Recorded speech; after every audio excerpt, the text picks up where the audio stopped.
Amém. Que a paz do nosso Senhor esteja com todos vocês. Amém. Voltei mais formal das minhas férias. Sabe qual é a parte ruim das férias? Que ela acaba, né? Estive de férias, eu e minha família, durante esse último mês. Um período para nós termos um tempo de qualidade dentro de casa, né, de descansarmos um pouco. Mas estamos de volta, estamos na ativa para fazer, para trabalhar, para fazer aquilo que o Senhor nos chamou. Amém? Antes de seguir, eu queria só dar um aviso importante. No domingo que vem é o dia da nossa corrida, né? Vai ser a segunda corrida da paz. Terceira já? Nossa, terceira. Já sabe que eu não participei de uma delas, né? Quem vai participar aí? Correndo, andando, sei lá, engatinhando, seja lá como for. Queridos, é muito importante que você se envolva, porque isso é mais do que um momento para você se exercitar fisicamente. É importante, nós acreditamos e apoiamos essa causa, mas nós também estamos falando que nós teremos aqui na semana que vem um momento evangelístico. Então, o que vai acontecer? Nós vamos estar aqui já a partir das 6 horas da manhã, já haverá um movimento aqui. A corrida ela começa às 7 horas. Mas às 6 horas nós já estaremos aqui, nós iremos organizar, né, nós faremos uma mudança de local, de louvor e adoração. Então antes da corrida nós teremos um momento de louvor. Tá, Jones? Então você que está escalado semana que vem, já estou reforçando aqui com você. A gente vai fazer ali fora, então vai ser um momento evangelístico. Então eu preciso que vocês estejam aqui. Por quê? Porque teremos pessoas de diversos lugares da cidade que gostam de corrida. Então é um momento para nós aproveitarmos e anunciarmos o porquê nós estamos aqui fazendo o que nós fazemos. Amém? Então esteja aqui. Então vai haver um movimento aqui na igreja. Eu não corro, eu não caminho. Vamos orar por você, irmãos. Alguma coisa você precisa fazer.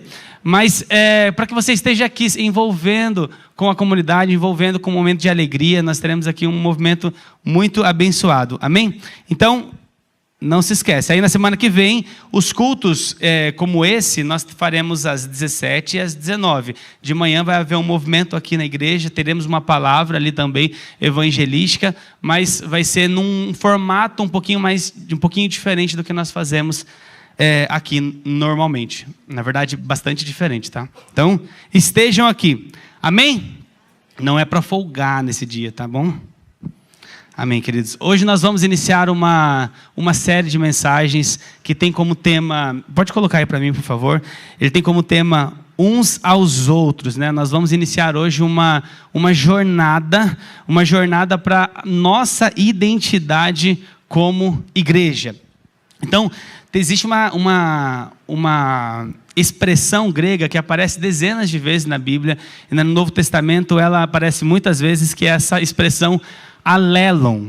Alelon, ela traz a ideia de uns aos outros, e ela de fato é aquilo que vai trazer como marca registrada para a vida de Cristo dentro da comunidade. Talvez você já tenha ouvido algo como mandamentos de reciprocidade, né? Então, às vezes você já ouviu falar sobre mandamentos de reciprocidade, que vai trazer basicamente menção de não só você fazer para o outro, mas que o outro faça por você. É fazer uns aos outros, é amar uns aos outros. Talvez se alguém perguntasse, o que é igreja? O que é igreja para você? E aí, muitas pessoas poderiam dizer, a igreja, a Paz Church, localizada no endereço tal, ali, aquele prédio, aquele auditório.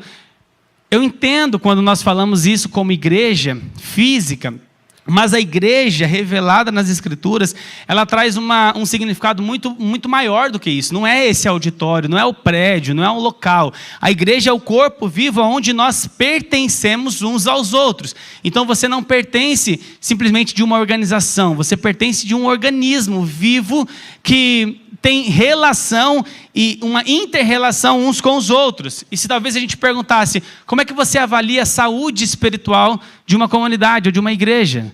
Alguns poderiam dizer assim, a gente avalia de acordo com a qualidade do som, a qualidade da iluminação, a qualidade da palavra, ou a qualidade dos assentos, ou a quantidade de pessoas que estão participando da reunião.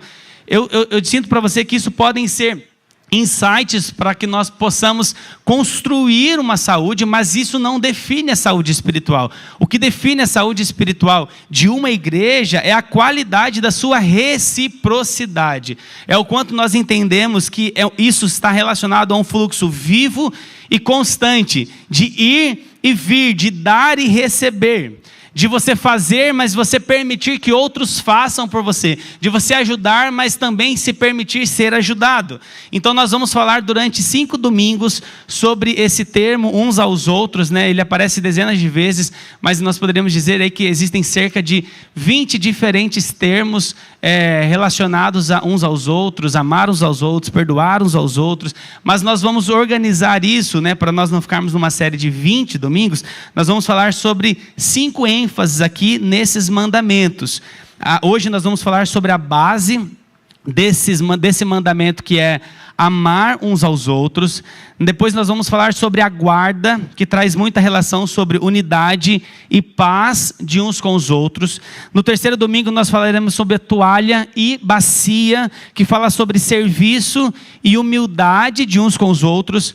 No quarto domingo falaremos sobre o combustível, que é essa edificação, esse encorajamento, essa oração de uns aos outros. E no quinto nós iremos finalizar com a cura, que é perdão, confissão e restauração uns aos outros. Então não perca, né, para que você possa entender o que o Senhor espera de nós como comunidade, como igreja, né? Esteja aqui durante esses 5 domingos para que você possa ser aperfeiçoado. Esse uns aos outros, né? A gente vai repetir esse termo, alelon.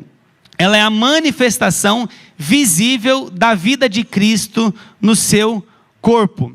Então ele traz essa ideia de mutualidade, de reciprocidade. Quando Jesus, inclusive, ele fala assim, sobre um novo mandamento, que foi o texto que eu li, e nós vamos discutir um pouco mais sobre ele hoje, sobre um novo mandamento eu vos dou, ele não fala amar os outros. Jesus não queria simplesmente que você saísse e oferecesse algo para as pessoas por onde nós passássemos. Ele estava falando, amem uns aos outros, ou seja, vocês precisam entender que eu estou te chamando para viver um relacionamento de reciprocidade, de mutualidade, onde eu amo e sou amado, onde eu sirvo e sou servido. Nós vamos fazer algumas aplicações ao longo dessa mensagem, mas é importante porque muitas vezes nós desenvolvemos habilidades de simplesmente, não, eu tenho habilidades, eu tenho alguns dons, eu tenho algumas capacidades, eu chego e eu quero fazer, eu quero somar. O que Jesus está dizendo é, isso faz parte, mas não pode parar aí. Você também precisa pedir ajuda, você também precisa ser ajudado, você também precisa ser servido. Quando a gente fala sobre quem está ajudando, normalmente a gente está falando de alguém que está numa posição superior, para ajudar alguém. Por quê? Porque você tem algo que a outra pessoa que está sendo ajudada naquele momento não tem. Então, um jogador que está caído, né? Não sei quem assistiu ontem o jogo de Paraguai e França, que foi pesado, cheio. Toda hora alguém caía da França. E aí precisava o quê? Alguém oferecer uma ajuda. Não significa que a pessoa é superior, significa que quando alguém está em pé e o outro está no chão, eu estou oferecendo ajuda, ou seja, eu posso oferecer um apoio para que você suba. E quem está lá embaixo precisa estender a mão para ser ajudado. Mas podem existir momentos que acontece o inverso. A pessoa que estava no chão agora é a pessoa que está em pé. Ontem não estava tendo muita mutualidade, reciprocidade no jogo lá.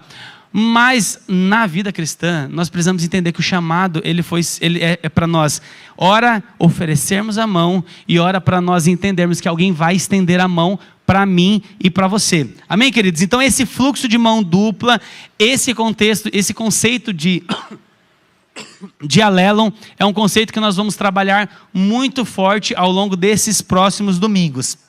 Amém? Compreenderam? Queria que você fechasse seus olhos. Nós vamos, antes de nós fecharmos os olhos, abra a palavra de Deus em João capítulo 13. Esse vai ser o texto base para hoje.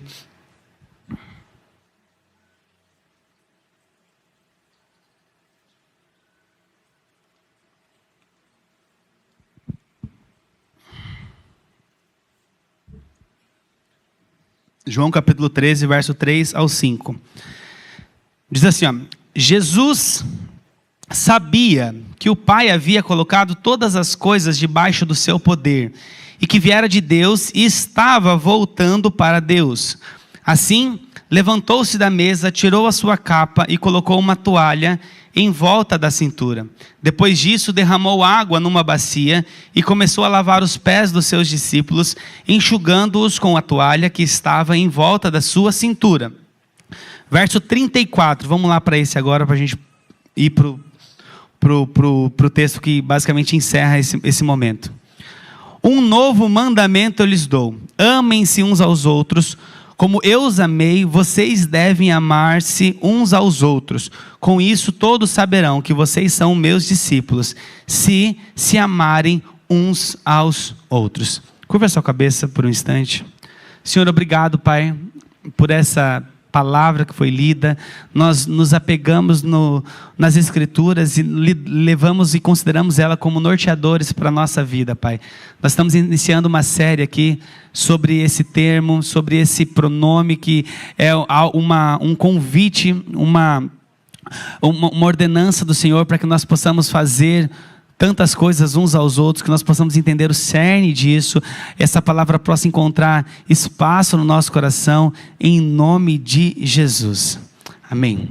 Queridos, esse texto aqui, ele inicia com o momento onde Jesus ele está prestes a cear, e num contexto de lavar os pés dos seus discípulos. João capítulo 13, ele vai narrar basicamente o momento onde Jesus que tinha consciência da sua autoridade, do seu poder, da sua divindade, e Jesus ele então decide se colocar e se posicionar na posição do escravo mais humilde. Quando a gente fala sobre alguém que lavava os pés de outras pessoas, nós estamos falando de um escravo que se coloca numa posição prostrada, que precisa abaixar e que representa uma posição, inclusive, de uma humilhação. O que Jesus estava basicamente se fazendo naquele momento era se colocando nessa posição. Imagina essa cena, Jesus se levantando, tirando a sua capa, pegando uma toalha, se ajoelhando e estando prestes a lavar os pés sujos dos seus discípulos, os pés que andavam às vezes por horas ou até por dias, e ele estava ali se posicionando, colocando nessa posição. E aí nós temos aquele momento que está entre esse texto que nós lemos, onde Pedro ele se nega, ele fala: não, mestre, não está certo você ter que lavar os meus pés, não está certo o mestre ter que se colocar nessa posição para lavar os meus pés. E aí Jesus ele é enfático dizendo assim: se você não deixar eu lavar os seus pés, você não terá de forma alguma parte comigo. É como se Jesus estivesse falando para Pedro: Pedro, você não está entendendo. O chamado, o meu mandamento não é só para você fazer as coisas para os outros. É você também permitir que algo seja feito por você e para você.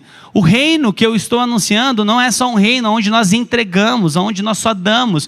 Eu estou falando de um reino onde há uma troca. Um reino onde não há problema para mim me colocar numa posição do escravo mais humilde e lavar os seus pés. Isso mostra quem de fato tem parte, quem tem conexão, quem tem contato comigo. Talvez para Pedro, se ele tivesse que falar, Jesus falasse que ele teria que lavar os pés de Jesus, do mestre, talvez não seria tão problema para ele. Não, lavar os pés do meu mestre está tudo certo.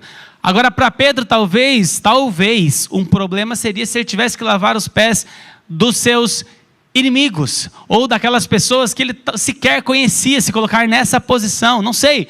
A questão que Jesus está falando é: eu quero mostrar para vocês que no reino de Deus não há patente.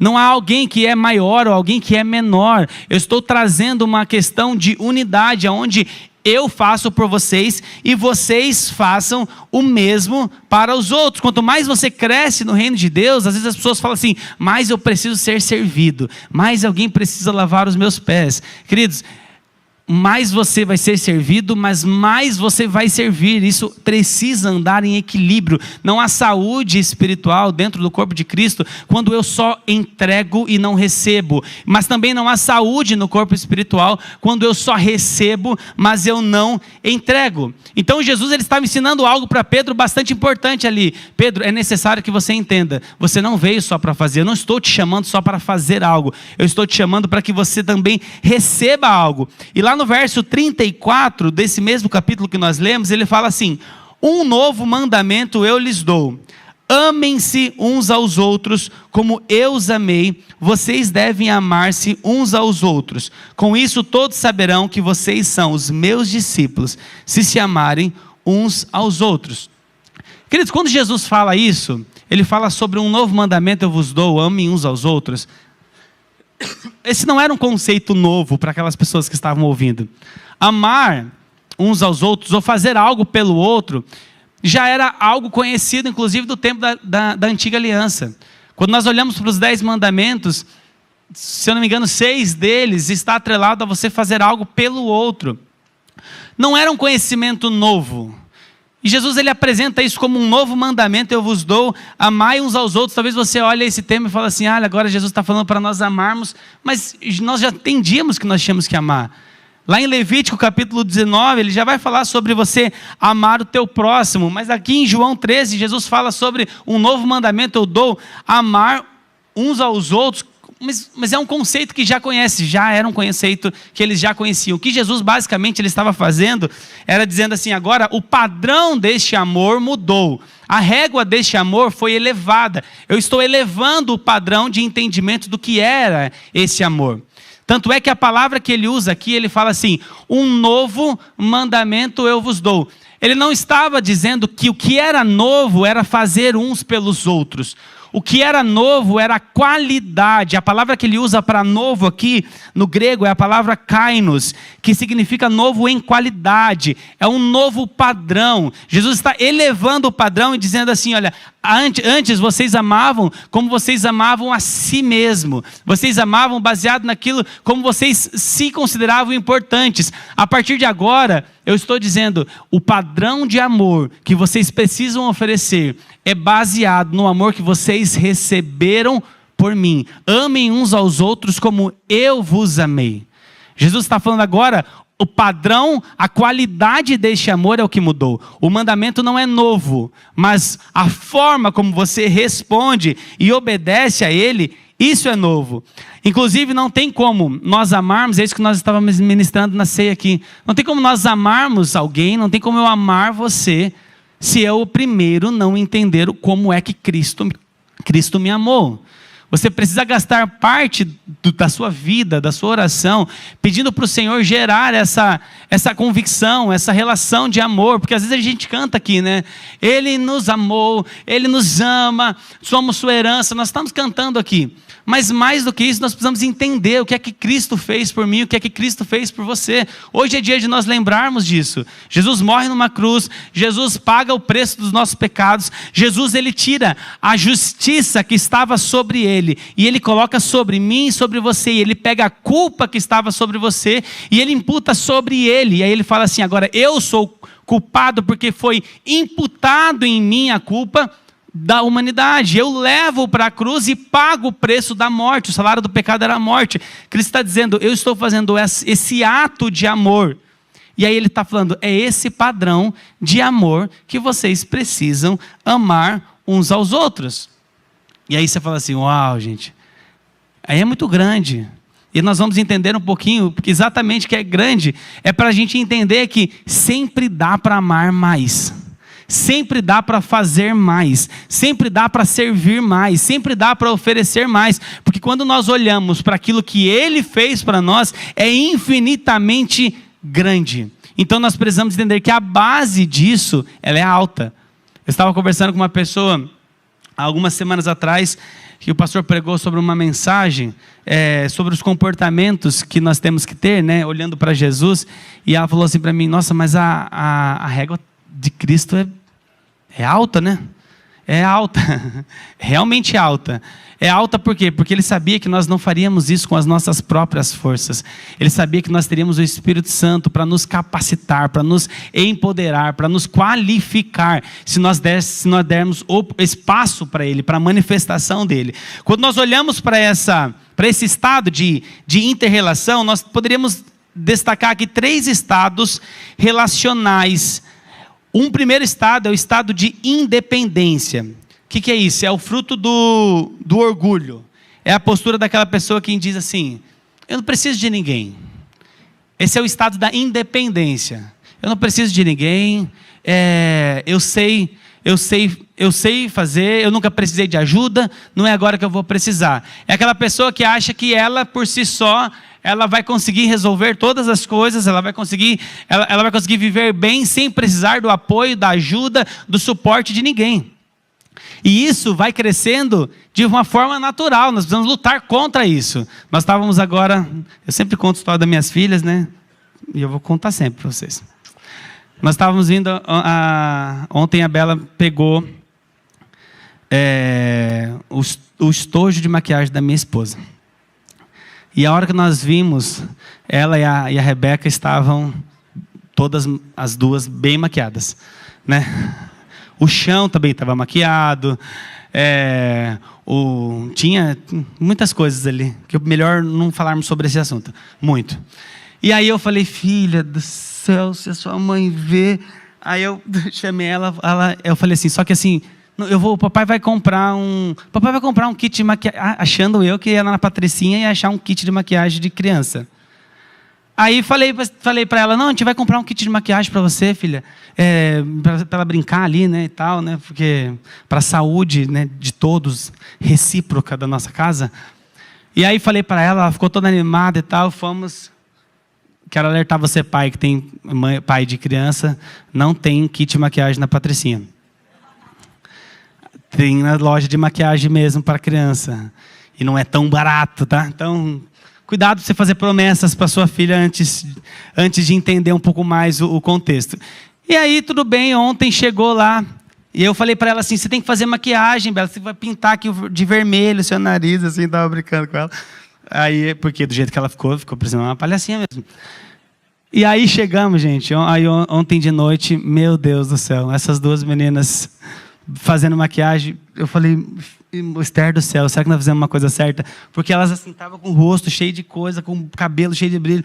E aí eu falei, meu Deus do céu, vamos dar banho nelas e tal. Aí hoje de manhã ela queria de novo acordar, fazer maquiagem. Não, Bela, não é assim, você não faz maquiagem toda hora. A Esther explicando para ela, falou, meu Deus, o que eu fiz?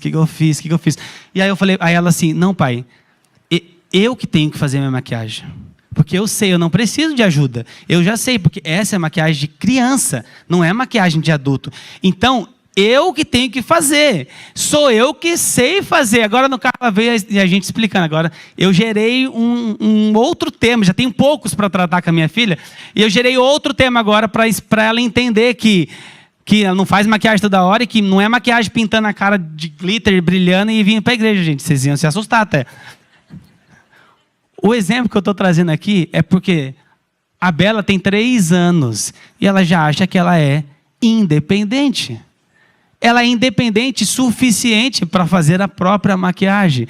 E a gente precisa entender que esse é um estado que não é alvo do reino de Deus. Nós aprendemos coisas, nós desenvolvemos habilidades, mas nós não fomos chamados para viver uma vida independente, sem precisar de ninguém, sem pedir ajuda, sem levantar a mão, sem falar o que está doendo, sem pedir uma oração, sem entender que alguém tem algo que pode oferecer para mim, mas eu também posso oferecer algo para o outro. Ou seja, o estado de independência não é um estado que é alvo do reino de Deus. Mas o estado da dependência também não é. O que é o estado da dependência? É o fruto da imaturidade.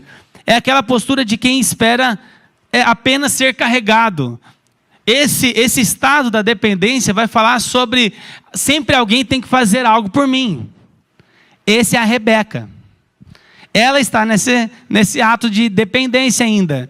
Porque ela acha que a gente tem que fazer tudo por ela, tem que carregar ela toda hora, tem que dar mamar para ela 437 vezes e ela assim, ó, ela é mais imatura do que a Bela. Estou falando de uma diferença de 1 ano e 4 meses.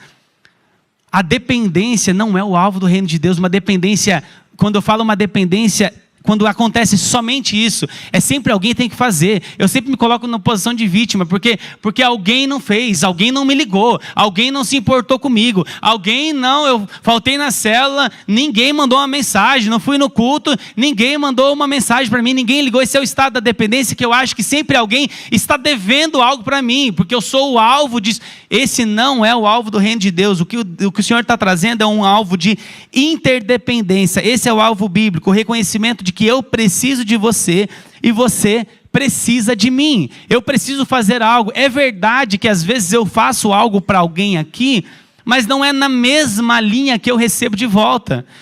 Eu faço algo para alguém, mas eu recebo de outro lado. Isso mostra a saúde de uma comunidade espiritual.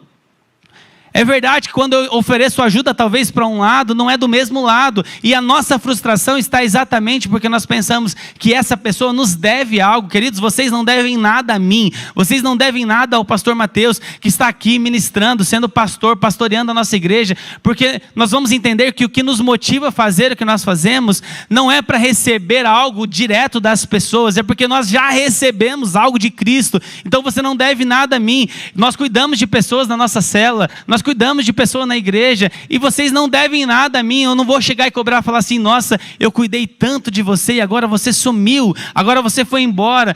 Você não me deve nada. E nós precisamos entender essa relação de interdependência. Eu faço, eu recebo, eu sou recíproco. Então esse envolvimento precisa acontecer dentro da comunidade. Inclusive esse mesmo padrão, sair dessa postura fechada para um fluxo de troca real, é exatamente o que separa dois lugares que recebem a mesma água. Quando nós olhamos para o Rio Jordão ele deságua no Mar da Galileia, mas ele também deságua no Mar Morto.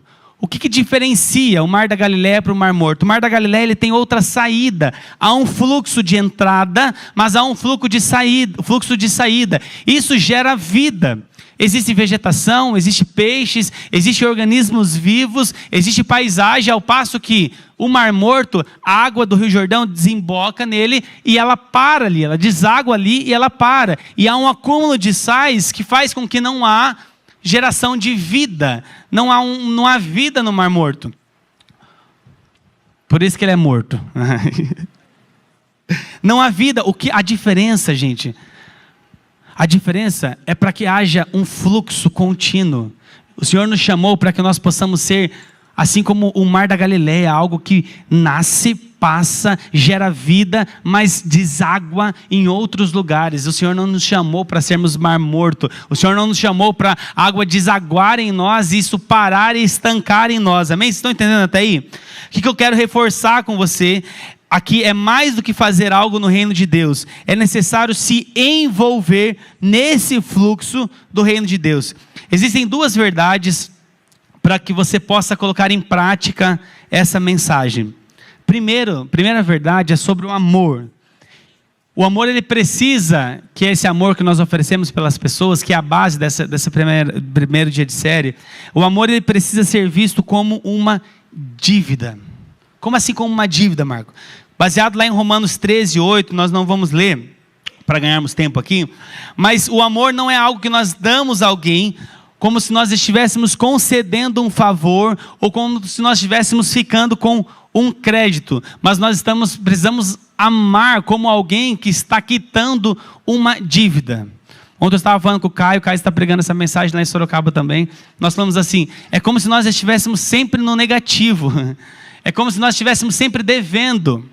Não no sentido pejorativo ou ruim, mas no sentido de que nós recebemos algo tão grande que o que eu faço para as pessoas, o que eu amo, a forma como eu vou buscar amar, eu faço com a ideia de que eu recebi algo muito grande. Então eu estou sempre quitando uma dívida, eu estou sempre fazendo algo e eu nunca vou fazer demais perto daquilo que eu recebi. Se o padrão fosse da antiga aliança, amar como a mim mesmo, gente, muita gente poderia estar perdida aí.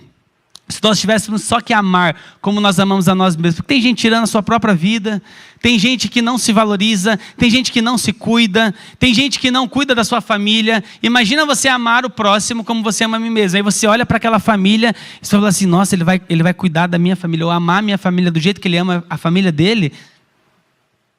Por isso que o padrão, ele eleva. Ele é elevado. Jesus ele está dizendo, ame aos outros como eu vos amei. E esse amor ele foi tão grande que gera em mim uma dívida constante, como se eu estivesse quitando essa dívida constante.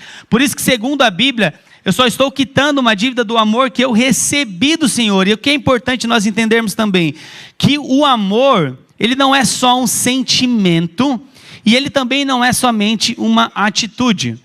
Porque se fosse só sentimento, ele seria muito pouco para ser considerado ou ser trazido por Jesus como um mandamento. O sentimento ele vai depender do quanto eu conheço essa pessoa. O sentimento vai falar do quanto eu tenho contato com essa pessoa. O sentimento ele vai trazer algo muito emocional. Então o amor ele não é só um sentimento, eu estou sentindo de amar alguém, mas ele também não é somente atitude. Paulo em 1 Coríntios capítulo 13, quando ele vai falar sobre o amor, ele vai falar assim: ainda que eu falasse a língua dos anjos, ainda que eu falasse a língua dos homens, ainda que eu desse o meu corpo para ser queimado, ainda que eu distribuísse todos os meus bens, isso não necessariamente seria considerado como amor. Paulo está dizendo que amor também não é só atitude, ele está dizendo que as atitudes mais radicais você pode estar fazendo, mas isso não necessariamente revela o amor bíblico. Tá, Marcos, se o amor não é só um sentimento, ou se o amor não é só uma atitude, o que é o amor? O amor, nós poderíamos definir o amor como uma responsabilidade. Uma responsabilidade, a responsabilidade daquele que entendeu que foi amado por Jesus Cristo.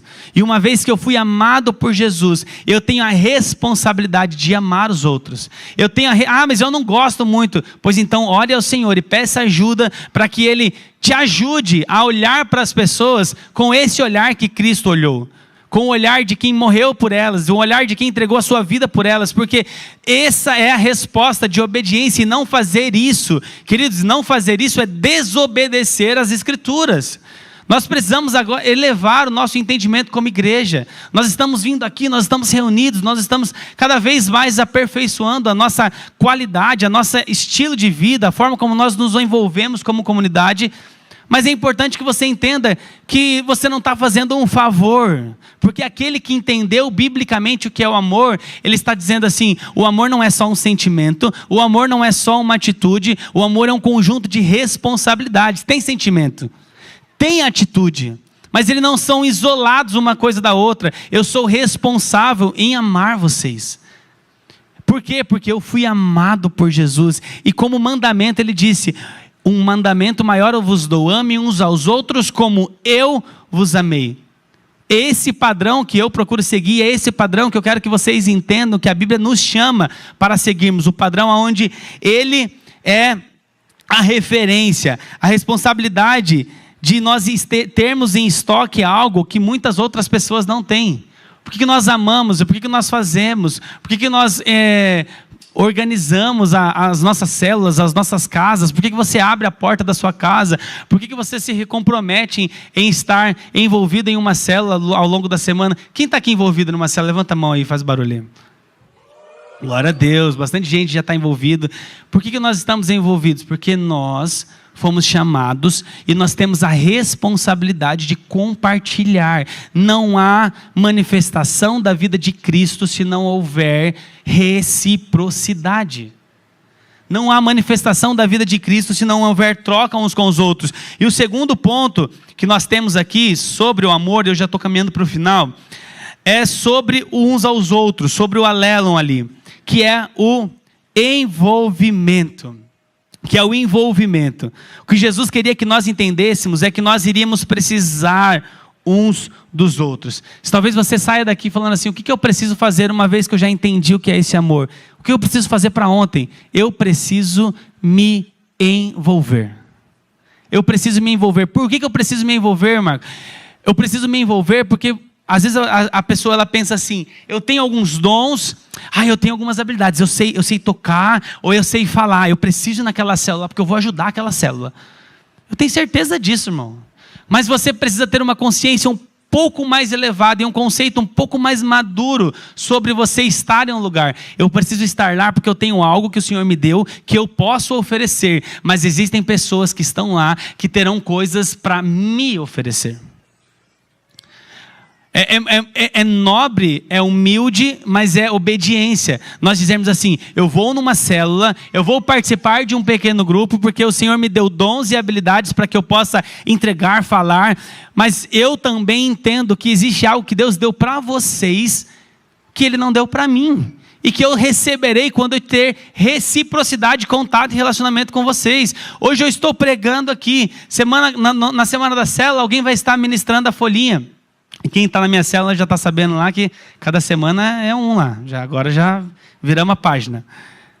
Hoje eu estou aqui pregando, mas amanhã alguém vai estar lá ministrando a folhinha e a opinião, eu falei isso nessa célula. É importante que vocês deem as suas opiniões, porque essa opinião complementa algo que não tem na minha vida, o que eu não trouxe na própria pregação.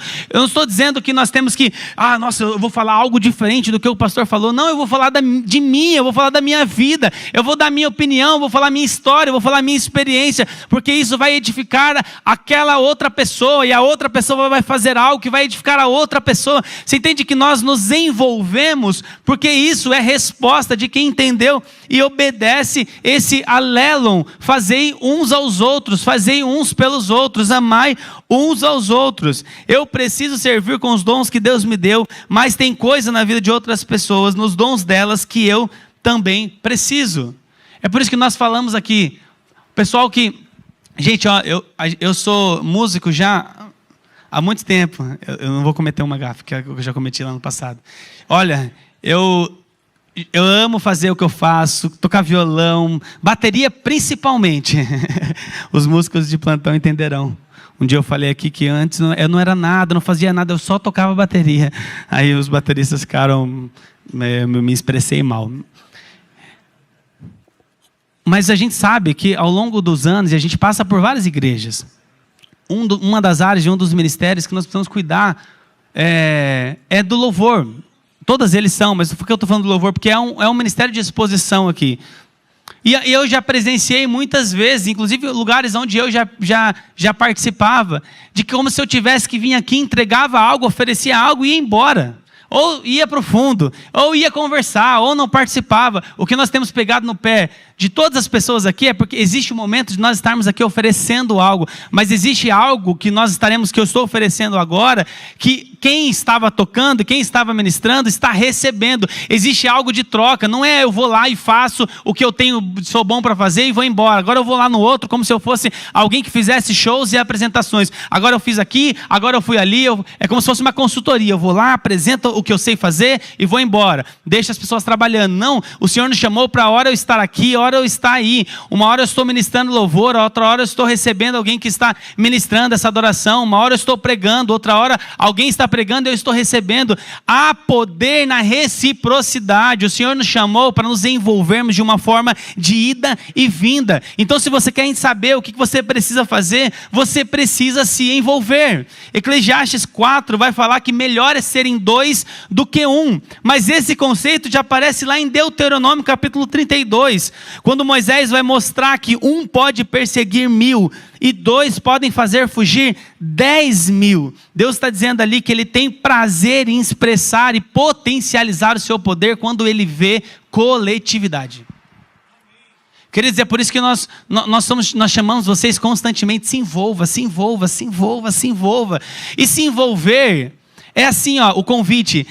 Não necessariamente é você assumir uma posição. Se envolver é se envolver com o corpo de Cristo. Tem gente que às vezes vem na igreja e olha, vocês são muito bem-vindos, mas eu quero dizer que vocês ainda não experimentaram o alvo do reino de Deus. Eu vou na igreja só para ouvir uma palavra e depois eu vou embora. E aí, eu lembro que eu teve uma pessoa que participou eu participei da conversão dela. Hoje ele é pastor. Mas lá atrás, há uns 20 anos atrás, 15 anos atrás, meu Deus do céu, já estou velho, mano. E eu falava, eu terminava o culto, eu ministrava o louvor, e eu sempre, aquele cara era um alvo das minhas orações. Então o que acontecia? Quando acabava o culto, eu estava tocando ali, eu deixava o violão e eu saía correndo atrás dele, porque eu ia lá, porque ele era assim, era terminar o culto, ele já estava lá no carro dele, e aí eu corria lá para eu conseguir segurar ele lá na porta. Porque ele assim, tinha muitos traumas, eu conheci depois ele, a história dele tinha algumas questões que ele não queria envolvimento. E eu quero abrir um parênteses aqui para pedir perdão como liderança, como igreja, se em algum momento você tentou se envolver, e você se permitiu se envolver, e você foi machucado por isso. Porque aquele cara, ele não queria se envolver com pessoas muito fundo, porque ele tinha se machucado com elas. Queridos, Eu não sei se você já passou por isso, mas eu quero pedir perdão, como liderança, como igreja, se você já se permitiu. Marco, eu já me permiti, eu já fui envolvido, eu já me envolvi. E de novo, eu não estou falando só de estar aqui na plataforma. Eu não estou falando só de você exercer um ministério visionário. Eu estou falando de você ter vida no final, onde você permite, onde você troca a conversa com alguém, quando você chama alguém para ir na sua casa, quando você permite ter interação, quando você não simplesmente termina o culto e vai embora correndo porque você não quer relação com ninguém. Você está vivendo parcialmente aquilo que o Senhor quer para você. Existe poder na reciprocidade. Quantas vezes eu estava abraçando a irmã agora ali, que perdeu o marido, né? E eu estava ali com ela, abraçando ela, e chorando junto com ela. Porque reciprocidade é saber que hoje eu estou abraçando alguém, mas amanhã eu vou precisar que alguém me abrace, porque vai estar doendo em mim. Reciprocidade é entender que hoje eu tenho algo para oferecer, mas amanhã é alguém que vai estar oferecendo algo para mim. E não há beleza em restringir ou negar a ajuda ou o serviço de uma pessoa. Há beleza em responder com obediência, dizer assim: eu não tenho problema de me colocar numa posição inferior e receber a mão de quem está no alto. O prazer e a beleza e a excelência do reino de Deus que Jesus está falando é: amem uns aos outros, se envolvam uns com os outros. O que eu preciso fazer hoje? Você precisa se envolver. Você precisa avaliar o nível do seu envolvimento com a comunidade. É aí que nós vamos avaliar a saúde espiritual da nossa igreja. Quando nós olharmos para o lado, eu fico feliz demais quando alguém, por exemplo, da nossa célula, manda uma foto que está tomando café com outra pessoa, ou que está almoçando com outra. Já existiram momentos da gente falar assim: nossa, nem me convidou, né? Mas a alegria genuína do nosso coração é quando nós vemos isso acontecendo. Por quê? Porque isso está gerando vida.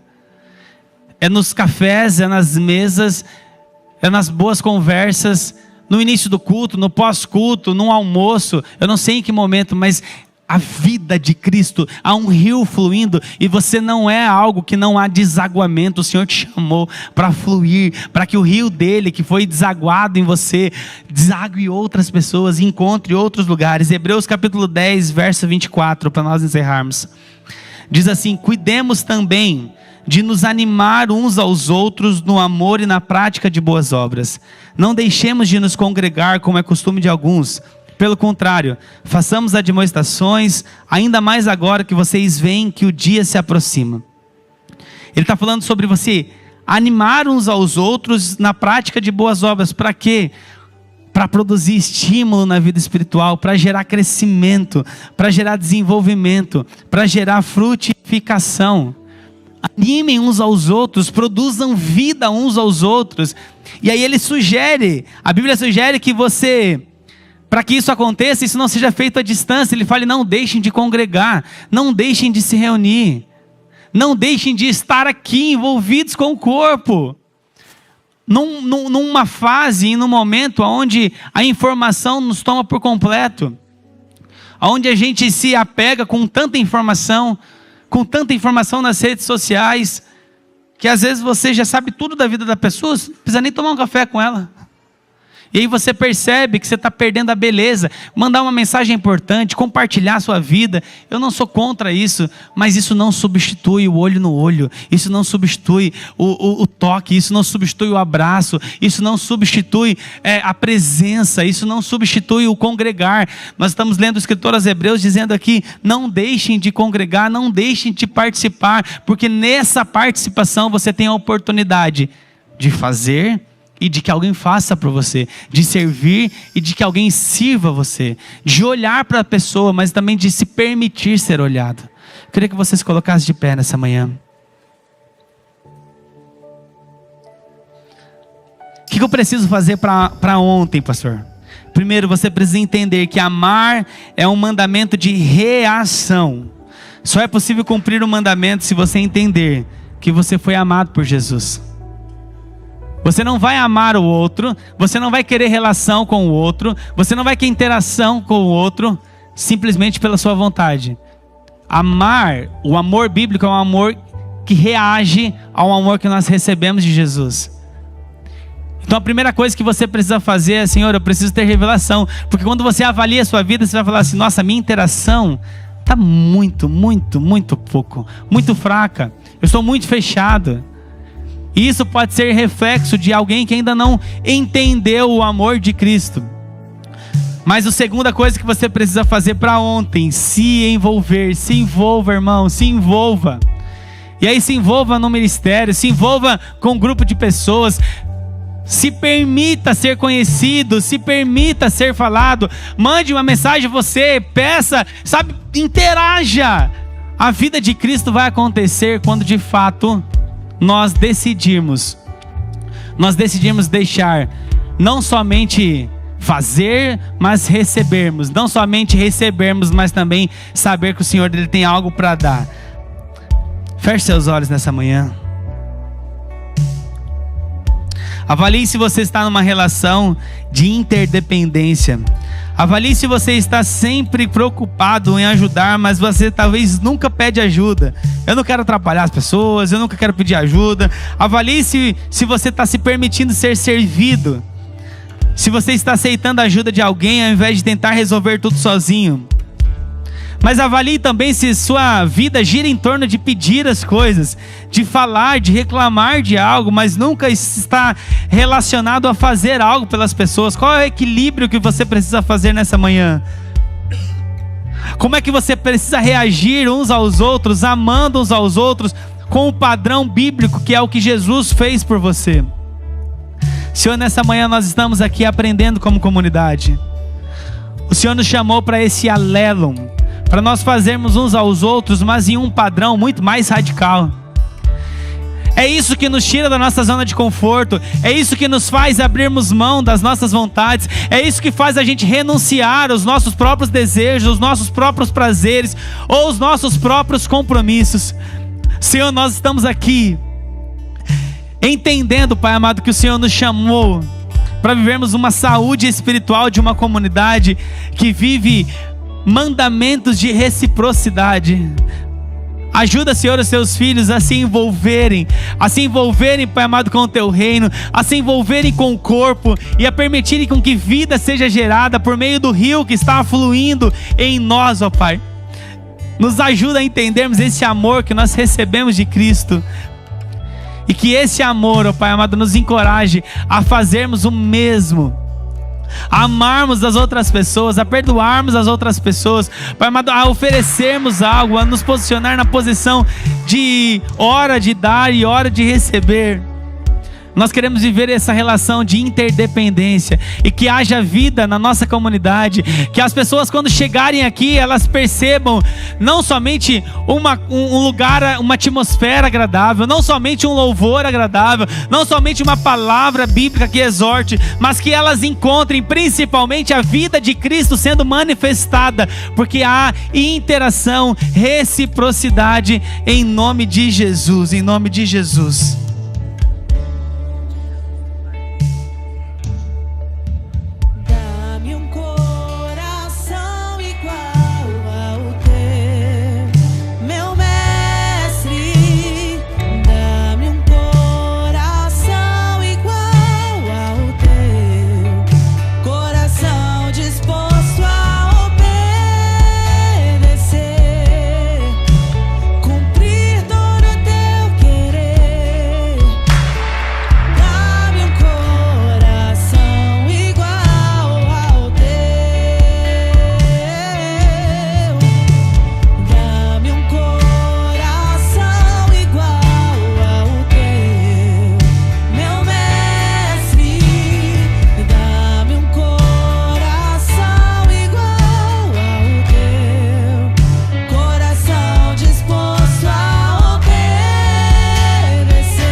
Aleluia, Jesus.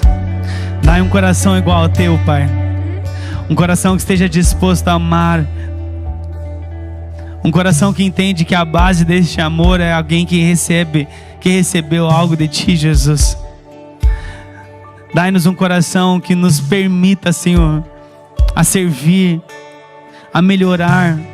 Nós sabemos que nós não somos perfeitos, nós não estamos aqui pregando a perfeição, nós estamos aqui pregando, Senhor Jesus, que o nosso norte, a nossa busca, a nossa vontade é fazermos o correto.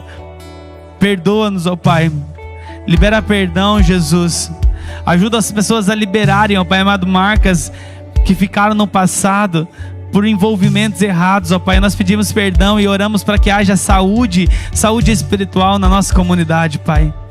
Em nome de Jesus, em nome de Jesus. Queria convidar os líderes aqui à frente. Nós vamos encerrar essa reunião com a oportunidade que você pode dar aqui ao Senhor, para que Ele trate alguma área específica na sua vida. Como eu disse, talvez você já esteve muito mais envolvido do que você está hoje. Talvez Deus, Ele te deu dons, Ele te deu talentos, Ele te deu habilidades que você enterrou. E o chamado nessa manhã é para que você pegue isso de volta. Porque existem pessoas que podem estar precisando daquilo que Ele deu para você. Há um complemento no reino de Deus. Mas que você venha com o coração também de que você não foi chamado só para pegar esses talentos e oferecer algo. Você também vai ser envolvido. E alguém também vai oferecer algo para você, mas você precisa se permitir, você precisa se abrir, você precisa estar com o coração aberto, sedento por isso. Então que nessa manhã você possa terminar aqui, você vir aqui à frente, os líderes possam orar por você, em nome de Jesus. Pai, obrigado por essa palavra. Obrigado, Pai amado, porque o Senhor nos deixou esse mandamento com esse padrão tão alto, mas que isso nos faz olhar e nos comportar como alguém que estivesse quitando uma dívida constantemente, porque o que nós recebemos do Senhor é infinitamente maior do que aquilo que nós poderíamos oferecer. Então constantemente nós fazemos, mas eu oro, Pai amado, para que o Senhor derrame, traga convicção do amor que o Senhor tem por nós como seus filhos, e que isso, Pai amado, que isso faça com que nós tomamos a decisão de amar os outros, nos envolvendo no Teu reino, nos envolvendo na comunidade, nos envolvendo com as pessoas. Esse é o alvo do reino de Deus. Fazer e permitir com que alguém faça por nós, em nome de Jesus.